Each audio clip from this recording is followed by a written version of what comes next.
i7 ગુજરાતનો અવાજ। નમસ્કાર દર્શક મિત્રો, i7 ન્યૂઝ ગુજરાતીની સાથે હું છું આપની સાથે પાયલ બામભણિયા। તો જોઈએ આજના મહત્વના સમાચાર। ગુજરાતી ફિલ્મ ડમરૂ આગામી રિલીઝ સાથે લોકોની સિનેમેટિક મનોરંજન આપવા તૈયાર છે।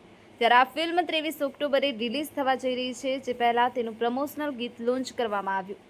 ગુજરાતી સિનેમાઘરોમાં 23 ઓક્ટોબર 2026ના રોજ પારિવારિક અને મનોરંજન આપતી ફિલ્મ ડમરૂ રજૂ થવા જઈ રહી છે।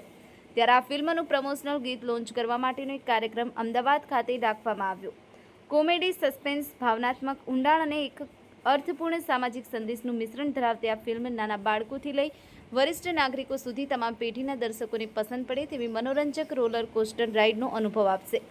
ગુજોત્સવ પ્રોડક્શન અને વૃષ ફિલ્મ્સના બેનર હેઠળ રમેશ પ્રજાપતિ, કૃપા સોની અને સંજય સોની દ્વારા નિર્મિત આ ફિલ્મનું નિર્દેશન હાર્દિક જે પરીખ દ્વારા કરવામાં આવ્યું અને તેની વાર્તા ઋષિકેશ ઠક્કર તથા નીરવ જોશી દ્વારા લખવામાં આવી છે। આ ફિલ્મમાં સંજય ગુરુડિયા, નક્ષરાજ, નીરવ મુકેશ વૈદ, નિરાલી ઓઝા, સૌરભ રાજ્યગુરુ, મૌલિક ચૌહાણ, હેમાંગ દવે, સંજય ગલસર, ભાર્ગવ પરમાર, મકરંદ શુક્લા સહિત અનેક પ્રતિભાશાળી કલાકારોનો સમાવેશ થાય છે। આ પ્રમોશનલ ગીત પ્રખ્યાત મ્યુઝિક ડિરેક્ટર પાર્થ ભરત ઠક્કર દ્વારા કમ્પોઝ કરવામાં આવ્યું છે અને તેને લોકપ્રિય ગાયક ભૂમિ ત્રિવેદી તથા જયસિંહ ગઢવીએ પોતાનો અવાજ આપ્યો છે, જેને લઈ ઉપસ્થિત કલાકારોએ પોતાની પ્રતિક્રિયાઓ આપી હતી। Sanjeev Rajput, i7 news Gujarati, Ahmedabad. मेरा नाम हार्दिक परीख है। मैं इस फिल्म का डायरेक्टर हूँ। डमरू फिल्म का हमारी फिल्म 23 अक्टूबर को रिलीज़ होने वाली है और हमारी film out and out comedy film है, जिसके लिए हमने ये अभी आज हमारी सॉन्ग लॉन्च इवेंट थी। जो सॉन्ग शिव जी का अभी श्रावण महीना चालू है, तो श्रावण महीने में हमको एक ब्लेसिंग्स मिले, इसलिए हमने एक सॉन्ग को डेडिकेट किया है, ट्रिब्यूट दिया है महादेव जी को, जो अब इसी वक्त से सारेगामा गुजराती की यूट्यूब चैनल पे लाइव होगा।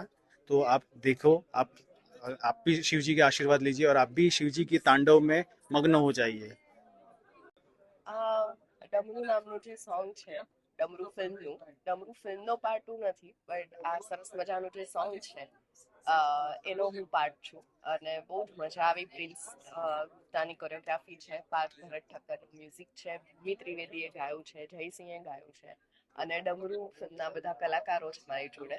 અને એક સરસ મજાનું તમે કદાચ આપણી ઇન્ડસ્ટ્રીમાં મહાદેવ પર આવું સોંગ, આવું આ વિઝ્યુઅલ્સ નહીં જોયા હોય, તો આઈ એમ શ્યોર કે બધાને બહુ ગમશે। મહેનત તો કરી પણ કરાવડાવી બી એ લોકો પાસે કરો, કારણ કે હું આટલું કરું છું, તમારે તો કરવું જ જોઈએ।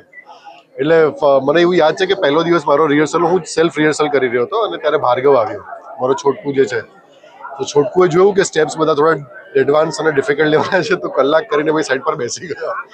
બટ મને એવું લાગે છે કે rehearsal is very necessary for the any dancer or actor યાર, કે તમારી એક સ્કિલ છે, એમાં તમે પારંગત છો, તો તમે એને વધારે પડતું રિહર્સ કરીને કરવા માંગો છો।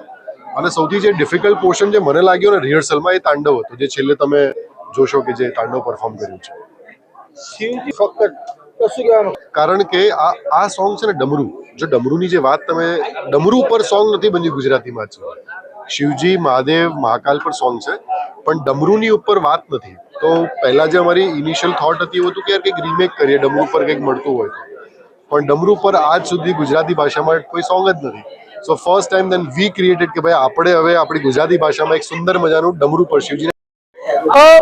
બેઝિકલી હું કે બહુ સારો ડાન્સર નથી અને પાછું ખુલ્લા મેદાનમાં ડાન્સ કરવાનું હતું, ખુલ્લા પગે ડાન્સ કરવાનું અમને કહ્યું હતું, વિચ વોઝ વેરી પેનફુલ। પણ ડાન્સ અને ગીત એટલું સરસ રીતે કોરિયોગ્રાફ થયું હતું કે એ બધું યાદ નહીં રહ્યું। અત્યારે જે દેખાય છે એ ખાલી અને ખાલી એનું રિઝલ્ટ દેખાય છે, જેનું મને ખૂબ આનંદ